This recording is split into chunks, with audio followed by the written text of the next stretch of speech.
Maya's hands trembled as she held the DNA results. 99.9% match.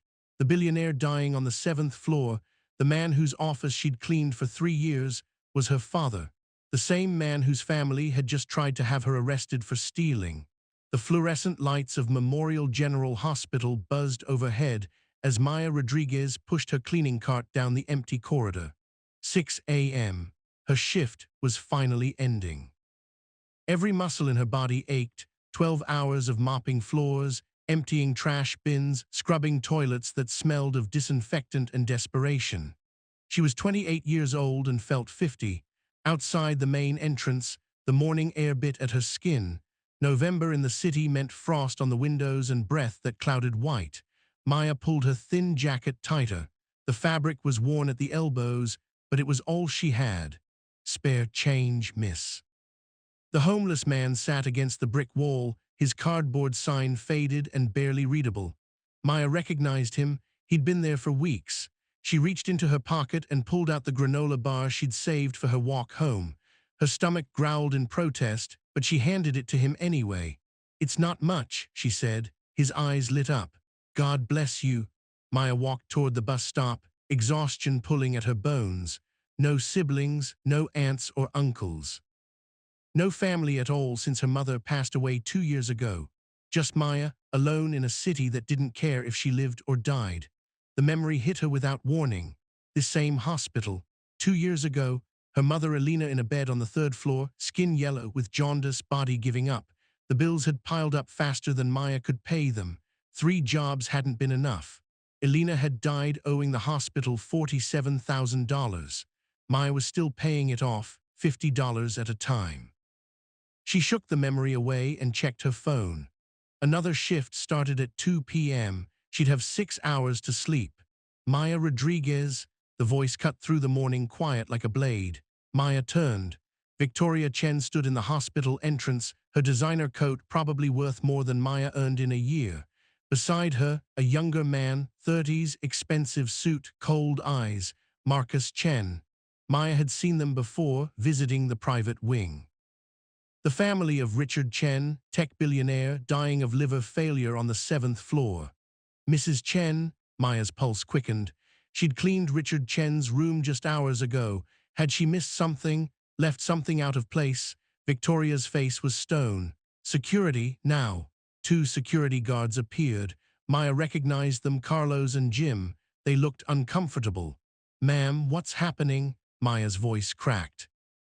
"An expensive watch is missing from my husband's room," Victoria said, her voice sharp enough to cut glass. "A Patek Philippe worth $80,000. You were the last person in that room." Maya's stomach dropped. "I didn't take anything. I would never search her locker," Victoria commanded. The walk back inside felt like a death march. Nurses and doctors turned to stare. Maya's co-workers whispered behind their hands. Shame burned in her chest, hot and suffocating. The security office smelled of stale coffee and old paperwork.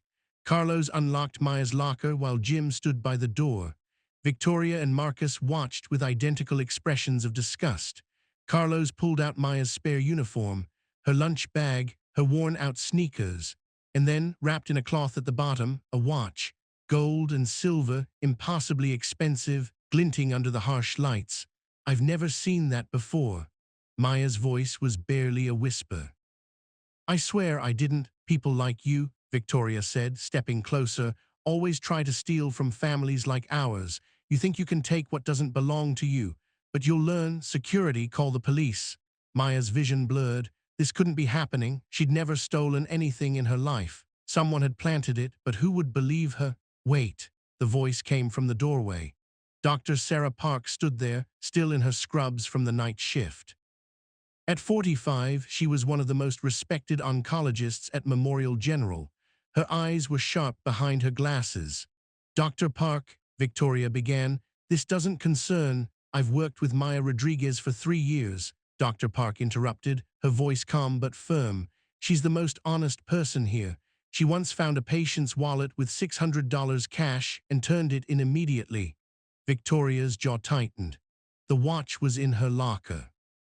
"Then let's check the security footage," Dr. Park said. This hospital has cameras everywhere. If Maya took the watch, it'll show. 20 minutes later, they sat in the security office watching footage on a grainy monitor. The timestamp read 11:47 p.m. Maya entered Richard Chen's private room with her cart. She cleaned quickly, efficiently, never going near the bedside table where personal items sat. She left at 11:53 p.m. At 11:55 p.m., Marcus Chen entered the room. Alone, he walked to the bedside table, picked up the watch, slipped it into his pocket. Then he left. At 12:02 a.m., Marcus appeared in the supply hallway where employee lockers were kept. The camera angle didn't show him opening Maya's locker, but the implication was clear. The security office went silent. Victoria's face remained expressionless. Marcus stared at the screen, then at the floor. "Well," Dr. Park said quietly. "I believe that settles it." Victoria stood abruptly. "Come, Marcus." She walked out without another word, without an apology, without even looking at Maya. Marcus followed but paused at the door. For just a second, something flickered in his eyes. Guilt, regret, then he was gone. Maya sank into a chair, shaking. Carlos and Jim apologized quietly and left. Only Dr. Park remained. "Thank you," Maya whispered. Dr. Park sat beside her. "Maya, I need to tell you something. Richard Chen has been asking about you.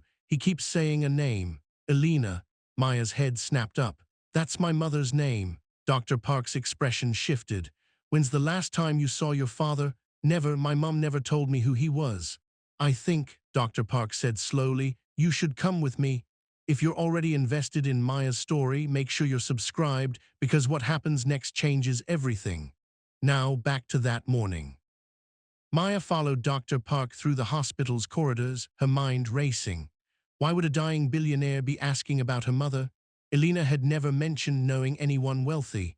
She'd worked as a house cleaner, a waitress, a factory worker, whatever paid the bills. They took the elevator to the 7th floor, the private wing, where rooms cost $3,000 per night and looked more like hotel suites than hospital rooms. Dr. Park stopped outside room 714. "He's very weak. Liver failure, he has weeks at most, but he's lucid." She knocked twice and opened the door. The room was filled with morning light. Medical equipment beeped steadily. In the hospital bed, a man sat propped against pillows. Richard Chen. Maya had seen him in business magazines, on television. In person, he looked smaller, frail. His skin had the yellow tint of liver disease. An IV dripped clear fluid into his arm. Dialysis equipment stood beside the bed, but his eyes were alert. And when he saw Maya, those eyes filled with tears. "Elena," his voice was a rasp. "No," Dr. Park said gently. "This is Maya Rodriguez. She works here." Richard stared at Maya like she was a ghost. "No, you're too young. You're her daughter." Maya's throat tightened. "How did you know my mother? How old are you?" 28. Richard closed his eyes. A tear slipped down his cheek. 28 years, oh God, I'm so sorry." Dr. Park quietly excused herself, closing the door behind her. Maya stayed by the entrance, hands clenched at her sides. "How did you know her?" "Elena worked for me 29 years ago. She was my executive assistant at Chen Industries." Richard's hands trembled on the blanket. "What was her full name?" "Elena Rodriguez." "What happened to her?" Maya's voice went cold. "She passed away 2 years ago in this hospital, after working 3 jobs to try to pay her medical bills." Richard's face crumpled. "I should have protected her. I should have protected both of you." "What are you talking about?" Richard gestured weakly to a chair. "Please sit, I'll tell you everything." Maya sat but kept her distance. Every instinct screamed that this was wrong, dangerous, but she needed to know. "I loved your mother," Richard began, his voice thick with emotion. "I was married to Victoria. We'd been married 5 years, but my marriage was cold, strategic. Victoria's family controlled 40% of Chen Industries. I married her to secure the business." Maya's stomach twisted. "Elena was kind, brilliant, beautiful. We started talking, then meeting after work. Then," he paused, "it became more. I fell in love with her, really in love, for the first time in my life." "You had an affair?" "Yes, for 2 years. I was going to leave Victoria. I'd talked to lawyers. I was ready to lose everything to be with Elena." His voice broke. "But Victoria found out when Elena was 7 months pregnant." Maya's breath caught. 7 months pregnant with her. Victoria's family threatened to pull their shares. My company would have collapsed. Hundreds of employees would have lost their jobs. And Victoria, Richard's jaw clenched, she threatened Alina, said she'd make sure Alina never worked again, said she'd destroy her family back in the Philippines. So you chose money. I chose cowardice. Richard met her eyes. I gave Alina money, a lot of money. I begged her to take it, to let me support you both. She refused. She disappeared. I searched for years, but she'd changed her number, moved, left no trace. Maya's hands shook with rage. She died in poverty. We had nothing. And you're telling me you tried to help? I sent money every month, $5,000 to an account in her name for 20 years. Maya shot to her feet. You're lying. My mother died with $47 in her checking account. We lived in a 1-bedroom apartment with broken heating. I wore second-hand clothes my entire childhood. If you sent money, where the hell did it go? Richard's face went pale. She never received it. Never. Someone stole it, Richard whispered. Someone intercepted every payment. Silence hung between them. I have proof, Richard finally said. DNA samples I kept from when Alina was pregnant, letters she wrote me, and I've already changed my will. You're my daughter, Maya. I failed you once. I won't fail you again. Maya left the room in a daze. Dr. Park was waiting in the hallway. I want a DNA test, Maya said. A real one. I don't trust him. I can arrange that immediately.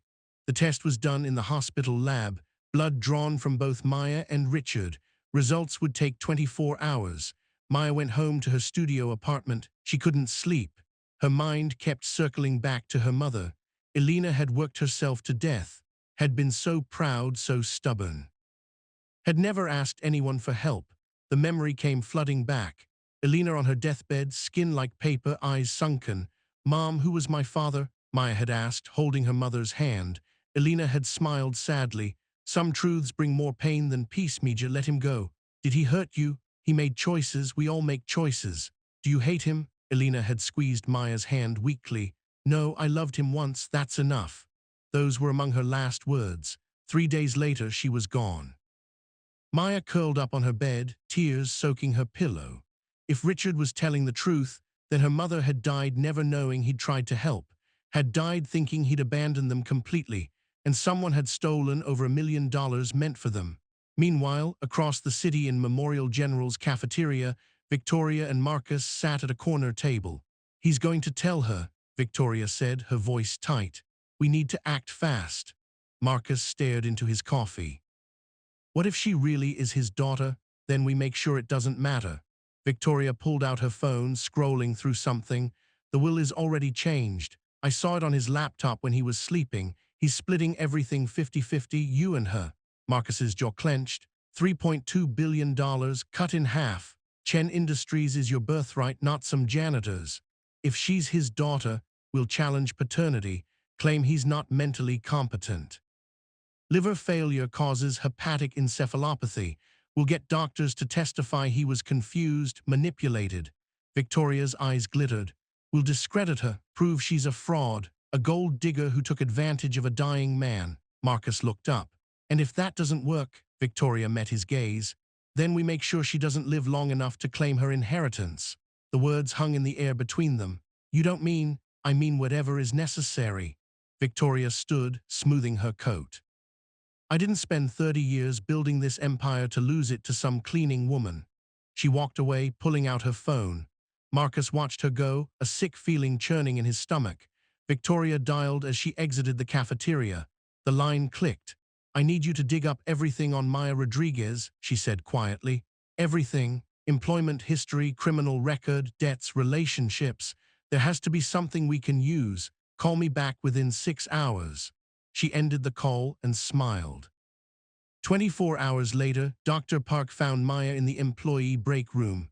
Maya hadn't returned to work. She'd called in sick, unable to face the stares and whispers, but Dr. Park had texted her to come to the hospital.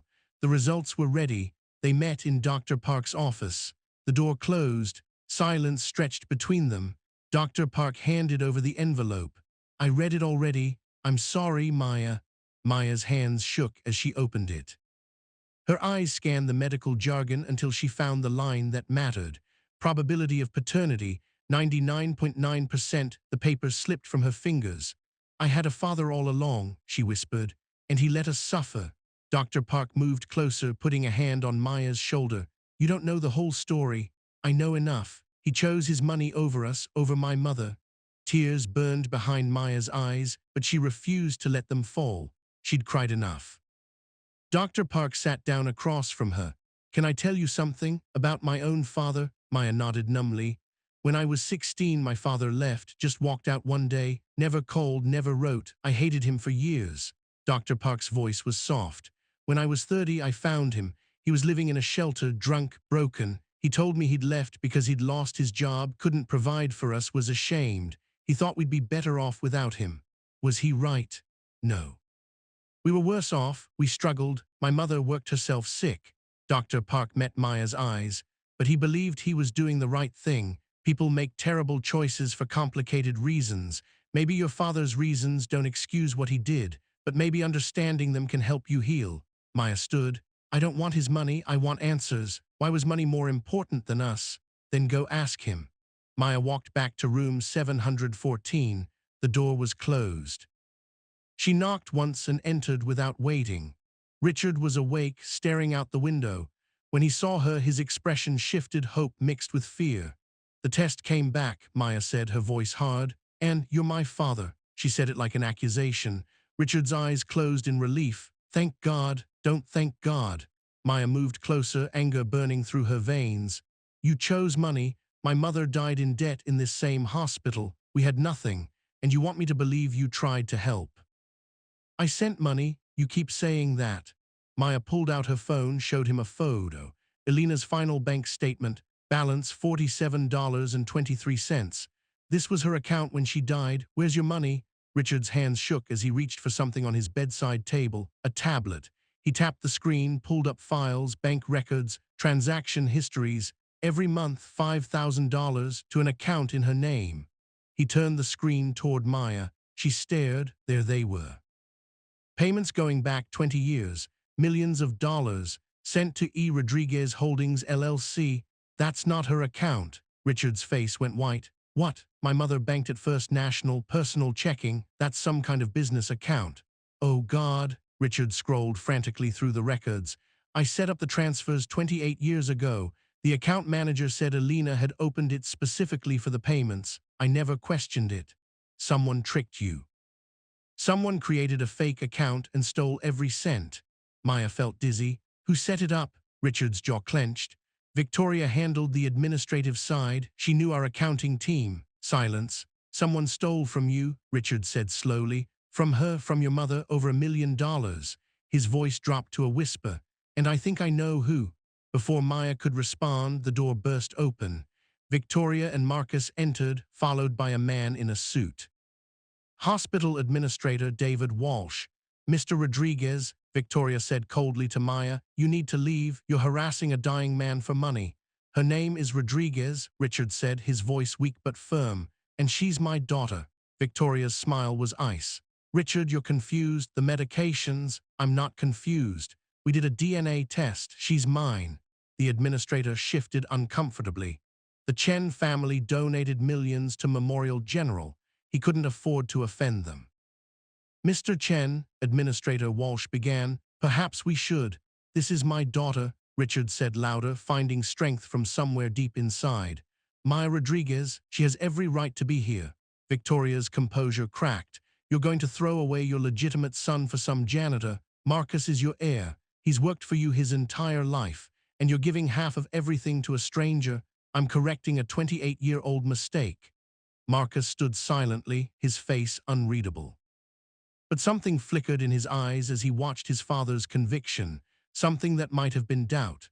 Richard, Victoria said, her voice turning soft, dangerous. You're not well, you don't know what you're saying. I know exactly what I'm saying. Victoria turned to Administrator Walsh. I want a competency evaluation. Now, Mrs. Chen, I don't think your department has received over $10 million from the Chen Foundation. Victoria's voice cut like glass.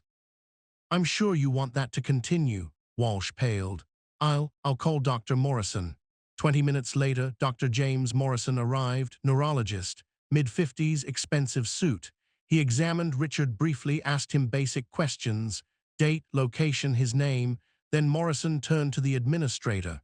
Mr. Chen is exhibiting signs of hepatic encephalopathy, liver failure affecting brain function. He's confused, easily manipulated. Any legal documents signed recently should be questioned. That's not true, Richard protested weakly. I'm lucid, Mr. Chen. What year is it? Morrison asked. Richard hesitated, exhausted from the confrontation. 2024. It's 2025, Morrison said gently. You see, confusion, disorientation. Richard slumped against his pillows. I'm tired. He needs rest, Morrison said, and psychiatric evaluation. I'm recommending 72 hours observation. No visitors except immediate family. No, Maya stepped forward. You can't. Security arrived. Carlos and Jim again, looking even more uncomfortable than before. Please escort Ms. Rodriguez from the building, Administrator Walsh said. Don't do this, Maya pleaded. Victoria leaned close, her voice a whisper meant only for Maya. You will get nothing, you are nothing, just like your mother. Maya was led out, down the elevator, through the lobby. Out the front doors, Carlos handed her a letter, termination of employment, effective immediately. Her security badge was confiscated. She stood in the parking lot, everything crashing down around her. Her father, her actual father, dying in a hospital room she couldn't enter. The family that had stolen from her mother now stealing her inheritance. And she was powerless to stop it. Her phone buzzed. Unknown number, text message. Maya's hands shook as she opened it. Your mother's money didn't disappear. It was stolen. I have proof. Meet me at 247 Riverside Drive, apartment 8B, midnight tonight. Come alone. Your mother deserves justice. A friendly Maya stared at the screen, the city sounds fading around her. Someone knew, someone had evidence. If you need to know who sent that message and what Maya finds, hit subscribe and stay with me. Because what happens next reveals a betrayal that goes deeper than anyone imagined.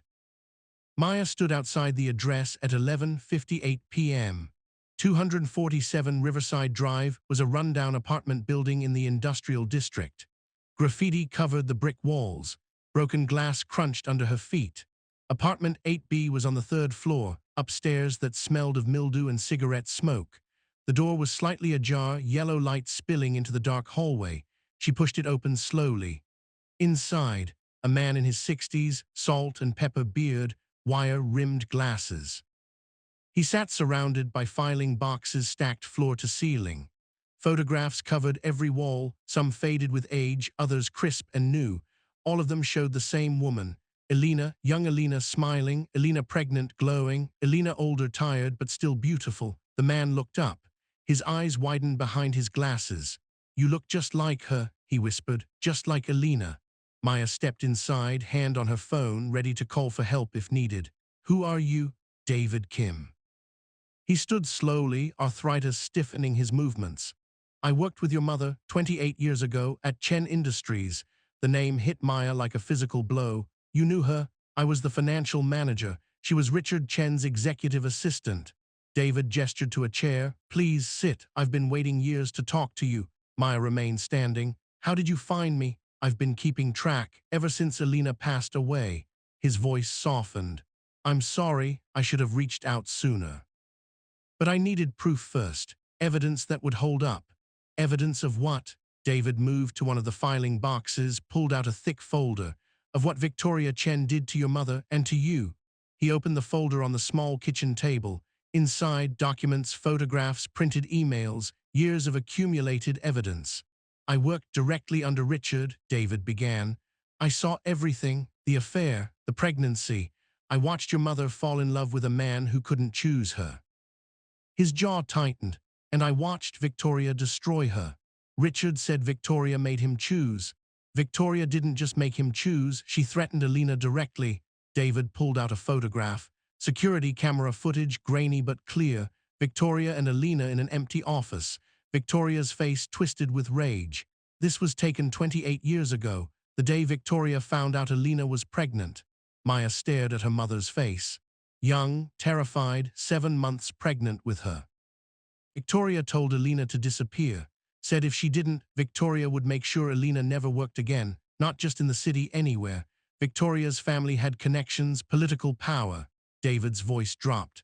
But the real threat was Elena's family. In the Philippines, they were poor. They relied on Elena's money. Victoria threatened to have them deported, arrested on false charges, destroyed. Maya's throat tightened. Mom left to protect them. She had no choice. Victoria gave her 24 hours. Elena packed her things and vanished. David closed the folder. Richard searched for years. He was devastated, but Elena had changed her name slightly, used Maria as a middle name on all new documents, moved to a different state for 2 years before coming back. She made herself invisible. If you knew all this, why didn't you tell Richard? I tried. He wouldn't believe me. He thought Victoria was cold but not cruel. He was blind. David opened another folder. But then I found something that changed everything. He spread bank records across the table, statements dating back 28 years, transfers, accounts, numbers that made Maya's head spin. Richard set up monthly payments to Elena, $5,000. He used a private account manager, someone he trusted. David pointed to the transfers. The money left his account every month, like clockwork. It never reached her. No, it went here. David pointed to another account. E. Rodriguez Holdings LLC, a shell company, created 28 years ago, set up to look like Elena's business account. Maya's pulse quickened. Who created it? Victoria Chen. David pulled out incorporation documents. She used a law firm her family controlled, created the company under Elena's name or close enough. The account manager Richard used, also connected to Victoria's family. They intercepted every payment. Over $1 million. 1.2 million to be exact. David's hands shook slightly as he organized the papers. I discovered it 10 years ago. I was doing an audit, found the discrepancy. I tracked it back. When I realized what Victoria had done, I tried to tell Elena. What did she say? David's eyes filled with tears. She said she didn't want his money, said she'd survived without it this long. She was too proud, too hurt. She wouldn't let me expose it, even though we were drowning in debt. She didn't tell me how bad things were. I should have pushed harder. I should have. His voice broke. I'm sorry, I failed her, and I failed you. Silence stretched between them. Maya stared at the evidence. Proof that Victoria Chen had stolen from them for nearly 3 decades. Proof that her mother's suffering had been deliberate, calculated, cruel. But that's not the worst part, David said quietly. I think Victoria is the reason your mother died. Maya's head snapped up. What? David pulled out a medical file. I was Elena's healthcare proxy. She had no one else. When she got sick 5 years ago, I made sure she got the best care. He opened the file. Elena's medical records, diagnoses, treatment plans, test results. Liver disease, diagnosed 5 years ago. David pointed to a section highlighted in yellow. She was a perfect candidate for transplant, young enough, otherwise healthy, high success rate. She was placed on the transplant list 3 years ago. Her position was good. Doctors estimated she'd get a liver within 6 months, but she died 2 years ago. Because 3 years ago, she was suddenly moved to the bottom of the list. David showed her the updated ranking. Reason given, patient non-compliant with treatment protocol. That's a lie. Mom followed every instruction. She was terrified of dying. I know. David pulled out photographs from his phone, printed and dated. I documented everything, every appointment. Every medication. Elena was the perfect patient. She did everything right. Maya's hands clenched into fists. Someone changed her status. Someone with significant influence over Memorial General Hospital's transplant committee. David pulled out another document. The Chen Foundation donated $15 million to Memorial General 3 years ago. Victoria Chen personally sits on the hospital board. She has direct access to administrative systems. The pieces fell into place with sickening clarity. She killed her, Maya whispered. Victoria killed my mother. I can't prove it directly, but the evidence is damning. Elena's status changed 6 months after Victoria learned Elena was in the same city. I found emails between Victoria's assistant and hospital administrators, carefully worded, but the implication is clear. Maya stood abruptly, pacing the small apartment. Her mother hadn't just died, she'd been murdered. Slowly, deliberately, over the course of 3 years, removed from a transplant list that could have saved her life. Why? Maya's voice cracked. Mom was no threat. She wanted nothing from them. Victoria couldn't risk it. What if Alina told Richard where she'd been? What if she mentioned never receiving the money? Victoria's theft would be exposed. David leaned back in his chair. And there's something else. Richard filed a new will 2 weeks ago, splitting his estate 50-50 between Marcus and any biological children. If Alina was still alive, she could confirm Maya's paternity without DNA tests. She was a loose end. So Victoria ensured she died. Yes, Maya's rage crystallized into something harder, determination. We expose her, publicly, we recover the stolen money, and we prove she murdered my mother. I have copies of everything, David said, but we need more. We need proof Victoria knew Alina was dying. We need her connected directly to the transplant list manipulation. Then we get it. Maya pulled out her phone. I still have friends at the hospital. Before she could dial, her phone rang. Dr. Sarah Park. Maya answered. Dr. Park. Maya. Dr. Park's voice was urgent. Richard is asking for you, and he's failing fast. If you want answers, it has to be tonight. Maya checked the time, 1:30 a.m. I can't get into the hospital. They revoked my badge. Use the service entrance. Loading dock, I'll prop the door open. Hurry. The line went dead. Maya looked at David. I have to go. Be careful. Victoria has eyes everywhere. Maya took copies of the most important documents and ran. Memorial General Hospital loomed against the night sky. Maya approached from the back through the delivery area where trucks unloaded supplies. The loading dock door stood slightly open, just as Dr. Park had promised. Maya slipped inside. The service corridors were dimly lit, empty at this hour. She knew these halls better than anyone. She'd cleaned them for 3 years.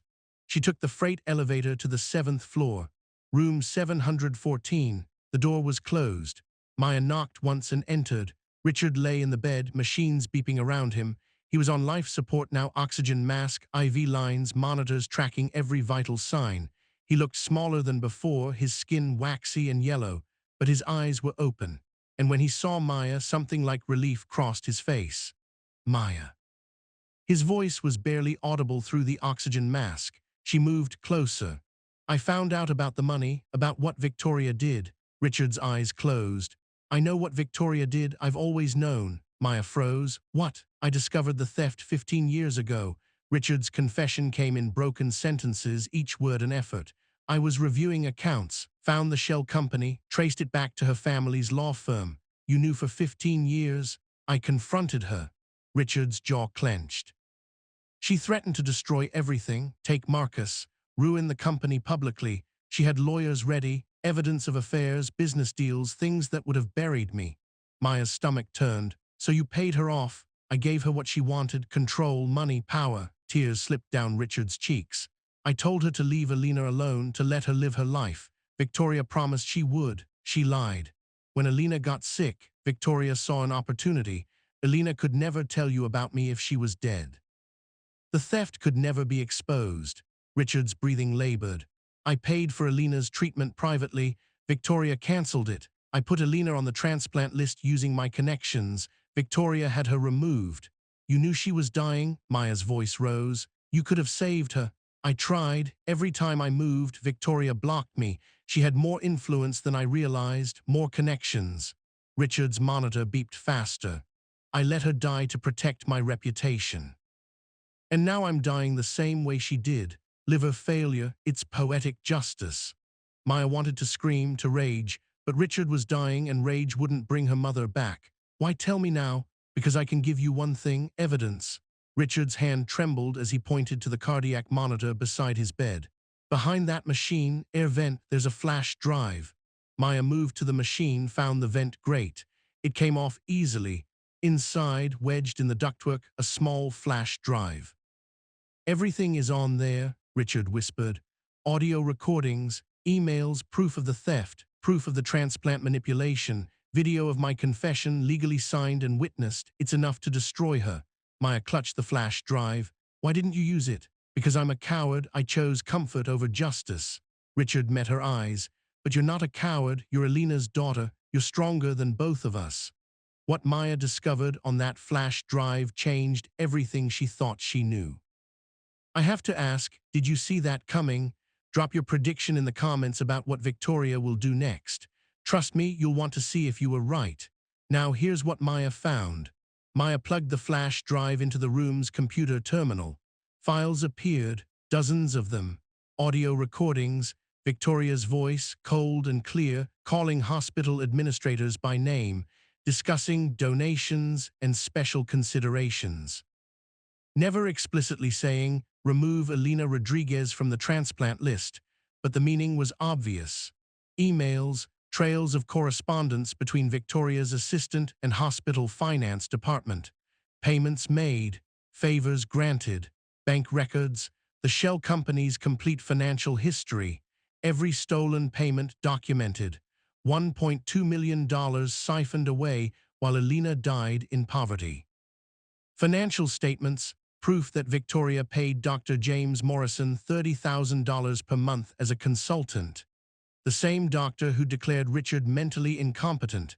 Video recording, Richard himself, filmed 3 days ago when he was stronger, speaking directly to the camera. His confession, his guilt, his knowledge of Victoria's crimes, dated, signed with Dr. Park as witness. And the final file, Richard's true will, legally filed with the county clerk. Splitting his entire estate 50-50 between Marcus Chen and Maya Rodriguez, biological daughter. Witnessed, notarized, legitimate. But there was a note attached, a legal clause. The will was only valid if Richard survived 72 hours after filing. Filed 48 hours ago, Victoria just needed to wait 24 more hours. Then she could end life support before the 72-hour mark and the will would be void. Maya's hands shook. They had 1 day to keep Richard alive. Maya, she spoke. Marcus Chen stood in the doorway. Maya tensed, ready to run, but Marcus raised his hands. I'm not here to fight, he said quietly. I heard everything. She had the room bugged, but I copied the recording before she could delete it. Maya's mind raced. You've been spying, my mother told me to. Marcus stepped inside, closed the door. 2 weeks ago, when she realized Dad had changed his will, she told me to sabotage you, to frame you, to make you look like a criminal. The watch. Yes. Marcus's face twisted with shame. I planted it. I was supposed to get you arrested, discredited, but then, he looked at his father dying in the bed between them. I heard his confession. I heard what she did to your mother. Why should I trust you? You shouldn't. Marcus pulled out his phone, showed her a recording file. But I have this. Everything Victoria said to me, her plans, her threats. I've been documenting it all. Why? Because I realized my mother is a murderer. Marcus's voice broke. I don't care about the money. I care that she killed an innocent woman who only wanted to protect her daughter. Maya studied him, saw genuine horror in his eyes, genuine guilt. Help me take her down, Marcus said. If I do, you lose your inheritance. I told you I don't care about the money. Marcus looked at his father. I care about doing what's right. Finally, Maya made a decision. Fine, but the second you betray me, I won't. Hospital intercom crackled to life. Code Blue, room 714. Code Blue, room 714. Richard's room. Maya turned. Richard's monitors were screaming, his heart rate plummeting, blood pressure crashing. The machines showed cardiac arrest. The door burst open. Medical team. Dr. Morrison leading them, his face grim. Step back, Morrison ordered. Maya and Marcus moved as the team surrounded Richard, nurses checking vitals. Respiratory therapist adjusting oxygen. Morrison reviewing the monitors. He's in V-fib, Morrison announced. Prepare for. He paused, looked at a chart. No, do not resuscitate. Family wishes. That's not true, Maya pushed forward. He wanted full life support. Morrison ignored her. Clear the room. This patient has a DNR order signed by the family. I'm his daughter, he told me. You're not on the medical proxy list. Morrison's voice was cold. Security. Wait. Marcus stepped forward. I'm his son. I'm his medical proxy. Resuscitate him, now. Morrison's face tightened. Your mother is primary proxy. She gave explicit orders. Check the date. Marcus's voice was steel. He changed it yesterday. I'm primary now, and I'm ordering you to resuscitate. Morrison pulled out a tablet, checked records. His face paled. Resuscitate, Marcus repeated, or I'll have your medical license revoked by morning. The team moved, chest compressions, defibrillator charged, clear, shock. Richard's body convulsed. Nothing again, shock, compressions. Richard's heart monitor flickered, caught, steadied into a rhythm. Alive, the team stabilized him. Morrison backed away, defeated, and then Victoria arrived. She stood in the doorway, taking in the scene. Richard alive, Maya holding a flash drive, Marcus standing with Maya instead of her. "What have you done?" Victoria's voice was ice. The room cleared of medical staff, leaving only family and Dr. Park, who'd arrived during the crisis. Hospital Administrator David Walsh appeared behind Victoria. Victoria's composure was perfect. "Mr. Walsh, I want this woman removed immediately. She's harassing my dying husband." "She's family," Marcus interrupted. "She stays." Victoria turned to her son, her eyes narrowing. "Marcus, what are you doing?" "The right thing, finally." Victoria's tactics shifted instantly. Her face softened. Her voice became gentle, wounded. "Marcus, sweetheart, I raised you. I sacrificed everything for you. This woman is a stranger trying to steal your inheritance. Don't let her manipulate you." "She's not manipulating me. She's using you. Can't you see that? She comes out of nowhere claiming to be Richard's daughter, and suddenly you're turning against your own mother." Victoria's eyes glistened with calculated tears. "I've given you everything. Everything I am was for you. Everything you are," Marcus said quietly, "is a lie." Victoria's face hardened for just a fraction of a second before the mask slipped back into place. "I found Elena's last letter," Marcus continued. "The one you signed for and never gave to Dad. I read it, Mom." Victoria went very still. Marcus pulled a folded letter from his jacket. The paper was yellowed, dated 2 years ago. Elena's handwriting, Maya recognized it instantly from old birthday cards. "You want me to read it?" Marcus asked. "Here." In front of Mr. Walsh and Dr. Park. "That letter is private.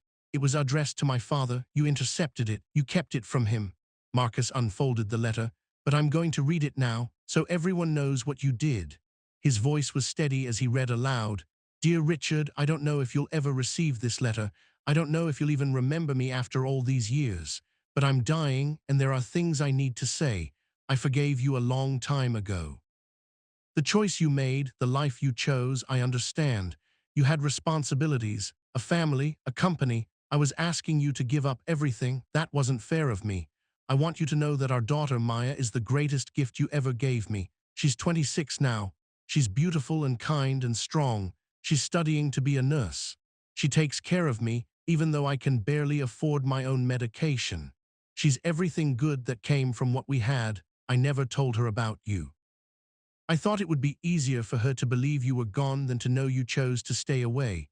Maybe that was wrong, but it was my choice to make. I'm on a transplant list. The doctors say my chances are good. I'm hopeful. But if something goes wrong, if I don't make it, I need to ask you something. Watch over her, please. Maya has no one else.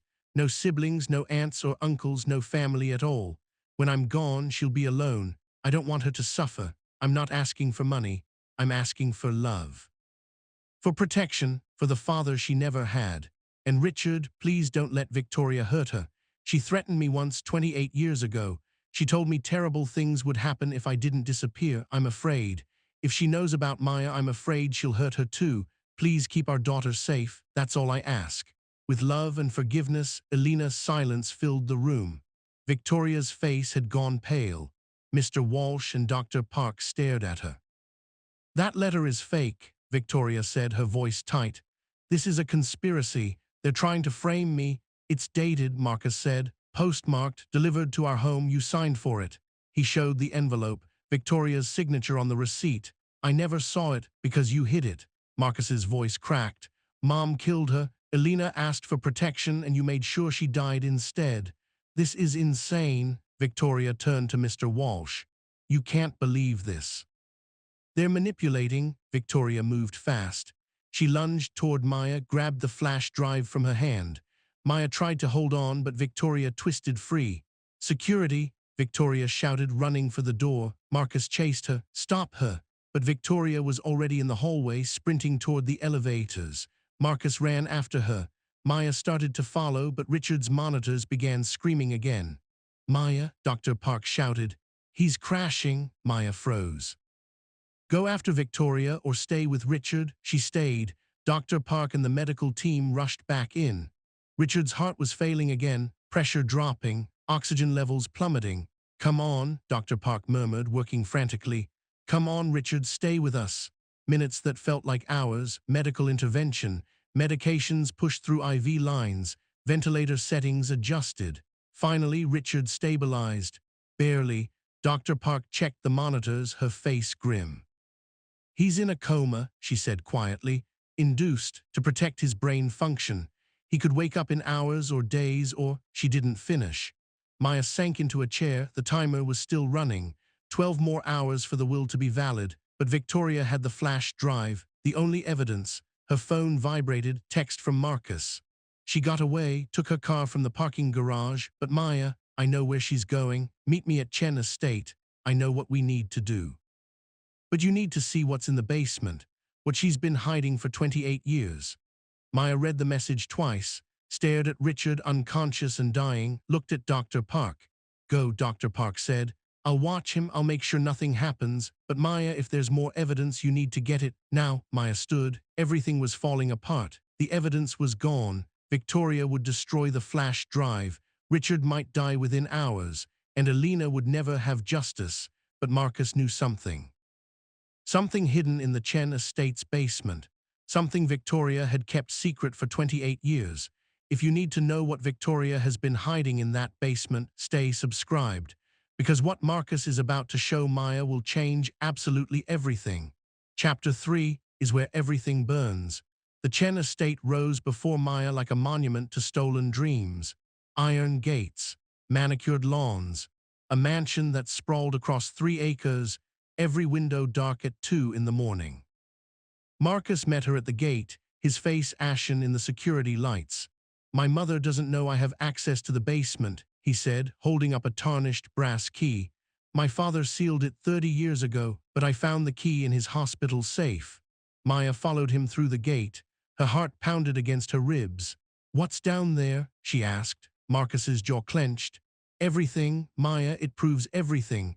But it also proves I'm not who I thought I was." The mansion's interior smelled of old money and secrets. Marble floors, crystal chandeliers, paintings worth more than most people earned in a lifetime. Marcus led her through hallways lined with family photographs, Richard and Victoria, Marcus as a child, decades of carefully curated memories. They descended stairs hidden behind a door in the library. The basement was cool and dark. Marcus flipped a light switch. Fluorescent bulbs flickered to life. Maya gasped. The walls were covered in photographs. Hundreds of them, Richard and Alina young and in love, Alina smiling, radiant, Richard looking at her like she was his entire world. The photos formed a timeline, their first meeting, coffee dates, stolen moments, Alina pregnant and glowing. Boxes filled the space, filing cabinets, a desk covered in papers. "He never let it go," Marcus whispered. "He documented everything." Maya moved through the room in a daze. She opened a box. Inside, diary entries in Richard's handwriting. Love letters from Alina, carefully preserved. Ultrasound images of Maya in the womb, dated 28 years ago. Another box contained financial records. Richard's monthly payments to Alina, meticulously tracked. And beside them, evidence of Victoria's theft, statements showing the shell company, transfers to offshore accounts, a full paper trail documenting the stolen $1.2 million. "He knew," Maya said. "He knew everything and kept it all down here." Marcus opened a cabinet, pulled out hard drives, video recordings. He's been documenting everything for 28 years, building a case, but he was too afraid to use it. He plugged one drive into a laptop on the desk. Files appeared, dozens of videos. Richard speaking to the camera, confessing everything, dated entries spanning decades, his guilt, his cowardice, his knowledge of Victoria's crimes. He was building evidence to destroy her, Marcus said, but he never had the courage. Maya wanted to feel angry, but all she felt was sadness.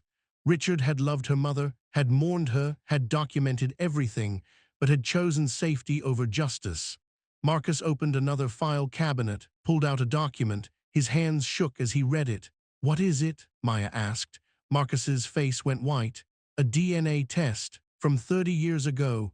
He handed it to Maya. She scanned the document. "DNA analysis, paternity test." Richard Chen, 0% probability of paternity. Subject, Marcus Chen, infant. The paper trembled in her hands. Marcus, I'm not his biological son. Marcus's voice was hollow. Victoria was already pregnant when she married him. She trapped him. Silence filled the basement. He raised me anyway, Marcus continued, his eyes filling with tears. He knew I wasn't his, and he loved me anyway, while he gestured at the evidence surrounding them. She destroyed everyone who threatened her secrets. Maya understood now, Victoria's desperation, her cruelty. If the truth came out, Marcus had no legal claim to Richard's inheritance. Maya was Richard's only biological child. Everything would go to her. Victoria had killed Alina to protect her own secret. What are you going to do? Maya asked quietly. Marcus looked at her, really looked at her. His half-sister, no, not even that. They shared no blood, but they shared something stronger. They'd both been victims of Victoria's manipulation. She killed your mother, Marcus said. She killed my chance at ever being loved for who I really am. Let's end her. Maya's phone rang. David Kim. Victoria just arrived at Chen Industries, David said urgently. She's in Richard's office. Security cameras show she's destroying files. Maya, we need that flash drive back. Now, Maya looked at Marcus. She's at your father's office. Then that's where we go. Marcus gathered evidence from the basement, copies of the DNA test, financial records, Richard's video confessions. I have building access, security codes, executive privileges, we can get in. They formulated a plan in Marcus's car as they drove toward downtown, confront Victoria at Chen Industries, use the basement evidence as leverage, force her to confess publicly. I can live stream to the board of directors, Marcus said. Every major shareholder has emergency contact protocols. I can activate them. David will contact the press, Maya added, and Dr. Park is monitoring Richard. If he survives 8 more hours, the will is valid. Then we need to keep Victoria busy for 8 hours. They arrived at Chen Industries headquarters at 3:00 a.m. The building rose 47 stories into the night sky, glass and steel reflecting the city lights. The lobby was empty except for a security guard who recognized Marcus immediately. Mr. Chen, working late. Emergency board business, Marcus said smoothly. My guest is with me. They took the executive elevator to the 47th floor. The doors opened onto a reception area of polished marble and expensive art. Richard's office was at the end of the hall, corner suite, floor-to-ceiling windows overlooking the city. Lights spilled from under the door. Marcus pulled up security footage on his phone. Inside the office, Victoria hunched over a paper shredder feeding documents. On Richard's desk, the flash drive sat in flames, melting in a metal trash can. She's destroying evidence, Maya whispered. Doesn't matter. Marcus held up a second flash drive. I copied everything before she took it. He opened the door without knocking. Victoria spun around. For a moment her face showed pure panic. Then the mask slipped back into place. Marcus, thank God. Her voice was relieved, convincing. This woman broke into the building. She's trying to steal company files. I was just stop. Marcus's voice was steel. I know everything. I know I'm not his biological son. Victoria froze. Maya stepped forward. You murdered my mother. I protected what was mine. Victoria's composure shattered, revealing the cold fury beneath. Your mother was a mistress, a homewrecker. She deserved what she got. Maya pulled out her phone, played an audio file. Victoria's voice, crystal clear. The Rodriguez woman on the transplant list. I need her removed. Yes, I'm aware of the protocols. That's why I'm calling you personally. The Chen Foundation's next donation is contingent on your cooperation. The recording continued. Victoria naming hospital administrators, discussing payments, never saying kill her directly, but the meaning was unmistakable. You can't prove that was me, Victoria said, but her voice wavered. It's time-stamped, Marcus said, and we have your emails, your bank transfers. Financial records showing you paid hospital administrators $500,000. Evidence of the shell company you created to steal from Alina. DNA proof that you trapped Richard with a fake pregnancy. Everything. Victoria's face twisted. The carefully maintained facade crumbled completely. What remained was rage, pure, undiluted, decades old. Fine, she spat. Yes, I married Richard for his money. I was pregnant by my boyfriend, Marco. He died in a car accident 3 weeks before the wedding. Her voice dripped with venom. I saw an opportunity. Richard's company was growing. His family was wealthy. I trapped him. I made him believe the baby was his. Did he know? Maya asked. He suspected. Had the DNA test done when Marcus was 6 months old. But by then I had leverage. My family controlled 40% of Chen Industries. He couldn't leave me without losing everything. Victoria's smile was cruel. So he stayed, and he was miserable. Good. And my mother, Maya's voice shook. That little whore threw herself at him, got herself pregnant thinking it would make him leave me. Victoria's eyes glittered. I paid her $100,000 to disappear. She took it, gladly. That's a lie, is it? She took the money and vanished. Didn't even leave a forwarding address. Victoria's voice was acid. But Richard couldn't let it go, kept sending her money. Like she was some damsel in distress instead of a gold digger. So you stole it. I redirected it to where it belonged, to me. Victoria moved behind Richard's desk, arms crossed. When Richard discovered the theft 15 years ago, I made sure he understood. If he exposed me, I'd destroy him. The company, his reputation, Marcus, everything. And when my mother got sick, I saw an opportunity. Victoria's voice was flat, emotionless. She could ruin everything. If Richard found her, she could tell him she never received the money. My theft would be exposed, so I made sure she stayed on the bottom of every transplant list. I paid the right people, called in favors, watched her die slowly. She leaned forward. And I felt nothing. She was nobody. She didn't matter. Maya's hands clenched into fists. Every word was a knife. But Victoria had just confessed, on camera, with witnesses. Actually, Maya said quietly, she was somebody. She was my mother. And you're going to pay for what you did to her. The office door opened. Security guards entered, but they moved past Maya and surrounded Victoria instead. What is this? Victoria demanded. Marcus held up his phone, live stream active. Surprise, mother. That entire conversation was broadcast to Chen Industries' board of directors, major shareholders, and 3 local news stations. Victoria's face went from pale to ashen. No, your confession is public. Right now, the board is holding an emergency vote. You're being removed from all positions. Your assets are being frozen. Marcus's voice was emotionless. The police are already on their way. In real time, Maya watched news alerts pop up on her phone, social media exploding, Victoria Chen's confession trending, the evidence going viral. Victoria's social destruction was happening before their eyes. You can't do this, Victoria screamed. I built this company. Everything you have is because of me. Everything we have is stolen, Marcus said. From Maya, from Alina, from my father. Police arrived minutes later. Detectives, uniformed officers. They'd been waiting downstairs, listening to the live stream. Victoria Chen, you're under arrest for fraud, grand larceny, embezzlement, conspiracy to commit murder, and attempted murder. The detective read Miranda rights while handcuffing her. Victoria fought, screaming, You're destroying this family. Marcus, I'm your mother. Marcus looked at her without flinching. No, you're the woman who used me as a meal ticket for 30 years. They led her away. Her screams echoed down the hallway until the elevator doors closed. Silence filled Richard's office. Maya's phone rang. Dr. Park. Maya, it's 6 a.m. Richard is waking up from the coma. He's stabilizing. The 72-hour mark just passed. The will is legally valid. Maya grabbed Marcus's arm. He's alive. We need to get back to the hospital. They ran. Memorial General's 7th floor was quiet in the early morning. Room 714's door stood open. Inside, Richard was awake, still weak, still on oxygen but conscious and aware. A television mounted on the wall showed morning news, Victoria's arrest, her confession playing on repeat, headlines scrolling, tech billionaire's wife confesses to murder conspiracy. Richard watched the screen, tears streaming down his face. Dad, Marcus said softly.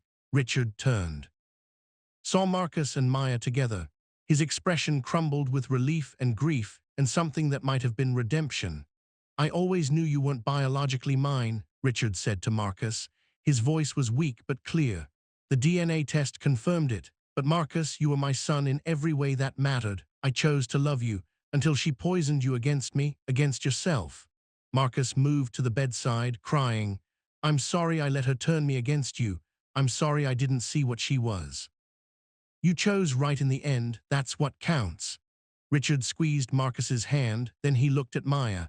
I failed your mother, I failed you, but I can give you one thing now, the truth and justice. We got both, Maya said. Richard smiled weakly. Good, that's good. 3 weeks later, Maya sat in a courthouse watching Victoria's trial. The prosecution presented overwhelming evidence. Audio recordings, video confessions, financial records documenting the stolen $1.2 million. Medical records showing Alina's transplant list manipulation. Testimony from David Kim, Dr. Park, hospital administrators who'd been pressured and bribed. Victoria's lawyers tried to fight, claimed coercion, mental breakdown, temporary insanity. The jury didn't buy it, guilty on all counts.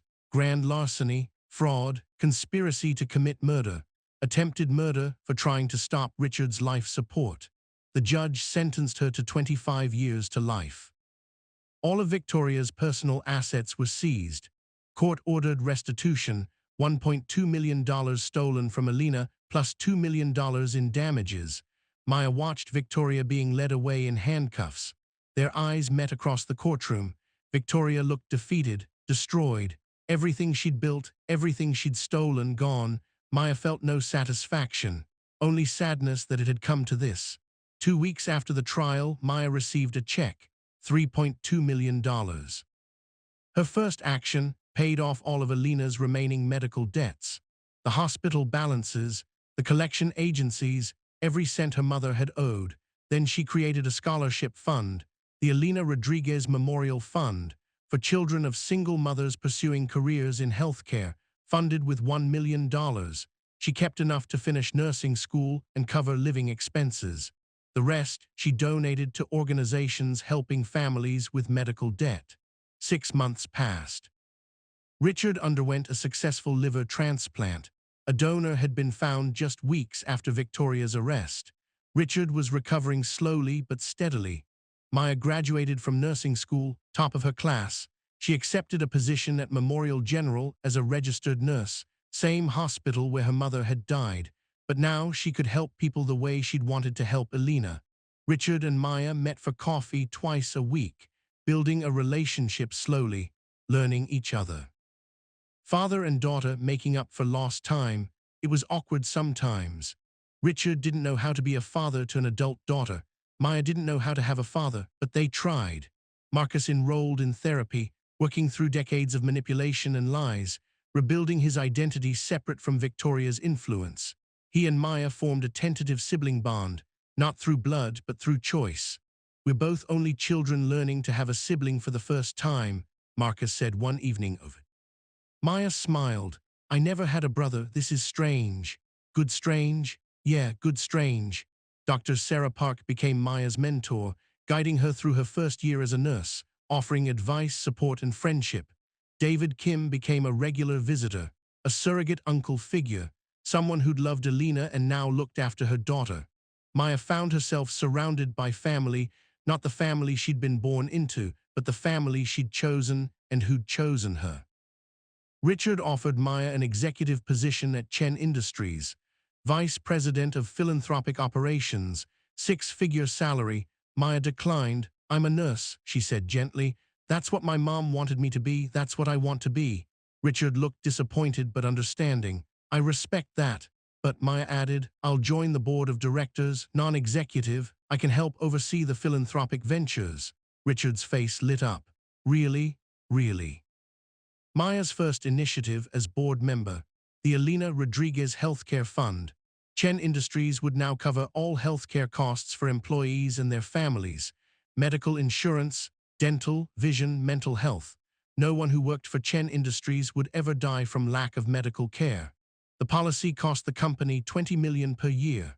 It was Richard's favorite investment. On a cool morning in November, exactly 1 year after her mother's death, Maya visited Alina's grave. The cemetery was quiet. Frost covered the grass. Maya's breath clouded white in the cold air. Alina's grave had a new headstone. Richard had paid for it, marble beautifully engraved. Elena Rodriguez, beloved mother, her love built empires. Maya placed flowers at the base, lilies, Elena's favorite. "Hi, Mom," she said softly. "I have so much to tell you." She sat on the cold ground, not caring about the damp or the frost. "You said some truths bring more pain than peace." "But Mom, this truth brought justice, and that brought peace." Maya told her mother everything. The discovery, the confrontation, Victoria's downfall, the family she'd found. "I'm not angry anymore," Maya said. "I was for a while, angry at Richard for being a coward, angry at you for keeping secrets, angry at the world for being unfair." She touched the headstone. "But I understand now. You were protecting me. You always protected me." Tears slipped down Maya's cheeks. "I got what I came for. Not money, the truth. And I found something I never expected, a family who chose to love her. I hope you're proud of me, Mom. I hope wherever you are, you're at peace." The wind rustled through the trees. Maya imagined it was Elena's voice saying she was proud, saying she loved her. Maya stood, wiped her tears, and walked away. Her phone buzzed, text from Marcus. Photos of Richard's birthday party this weekend. Family dinner. Everyone would be there. Richard, Marcus, Dr. Park, David, Kim. Her chosen family. Maya smiled. Her mother had died believing she was alone in the world. But Elena had been wrong. She'd left behind a daughter who had the strength to fight for the truth. And in fighting, Maya had built exactly what Elena had always wanted for her, a family who chose to love her. Sometimes the greatest inheritance isn't money. It's the courage to demand justice and the grace to forgive. Maya had both now, and that was worth more than any fortune. If this story moved you, hit that like button. Subscribe if you want more stories like this, because next week, I'm bringing you something even more incredible. A woman who lost everything in a fire, only to discover her husband set it. And drop a comment telling me, would you have forgiven Victoria, or was justice the right choice? Because there's no wrong answer. I'll see you in the next one.